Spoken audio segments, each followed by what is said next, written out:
Many senior people have been attending the Belt and Road Summit 2019 here in Hong Kong. Among them is John Riady of Lippo Group, and thank you very much indeed for joining us. Now, Lippo Group being a conglomerate, what is it that the Belt and Road initiative itself has to offer the group?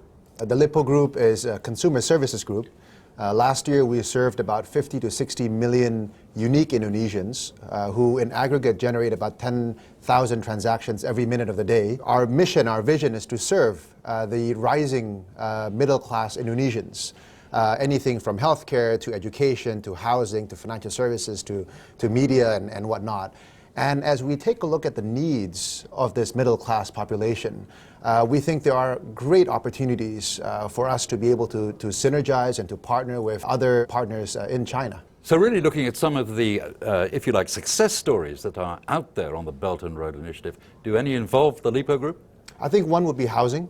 If you take a look at Indonesia, the home ownership rate today is at 60%. So that's probably going to go up to about 80% over the next 10 years. So that's an addition of about 12 million homes. The Chinese lesson over the last 15 years of how home ownership went from 50 to about 85%, I think is interesting. So as we learn with, from the Chinese developers on how you provide housing at scale and providing good value to homeowners, I think is very important. I think infrastructure is another. China has been an important player as Indonesia continues to build out its infrastructure, whether it's fast speed trains or MRTs or elevated highways.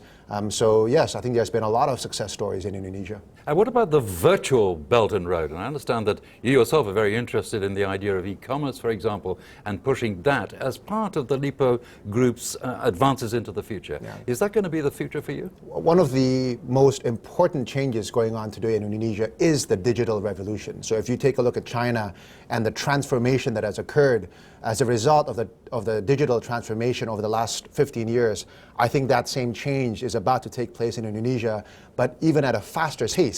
That's a huge future for Indonesia, a huge opportunity, and also an area where our group is investing immensely. Looking at the Belt and Road and the Greater Bay Area, those 9 cities on the Chinese mainland with Hong Kong and Macau, where does Hong Kong sit as an opportunity, if you like, for those big initiatives? Hong Kong has always been the opening for many people from outside of China to enter into China.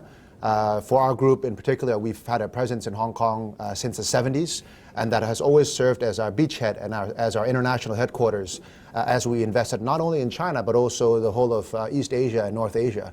So I think Hong Kong and the Greater Bay Area has a huge potential and will continue to play a very critical role going forward as China continues to grow and to become even more dominant and important in the global economy. John, you're here at the Belt and Road Summit 2019.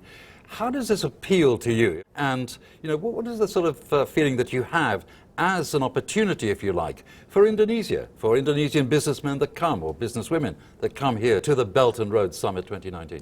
I think it's about opportunity.